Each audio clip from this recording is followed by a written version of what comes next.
দিয়ে গেছে, এই কাজটা যদি ভালো করে থাকি পাথর সরিয়ে দাও, দিলাম। তার একজন বলছে আমার চাচাতো বোনের সাথে আমি জেনা করতে চেয়েছিলাম, তো আমাকে 200টা স্বর্ণ মুদ্রার কথা বলেছিল।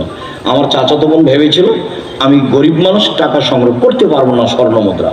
আমি হাড় ভাঙা পরিশ্রম করে লম্বা সময় 200 দিরহাম দেনার জমা করে তাকে দিলাম। আমি জেনায় বসেছি, জেনা করব। তখন আমাকে বলছে দেখ আল্লাহকে ভয় কর, আমাকে অসতী প্রমাণ করিস না।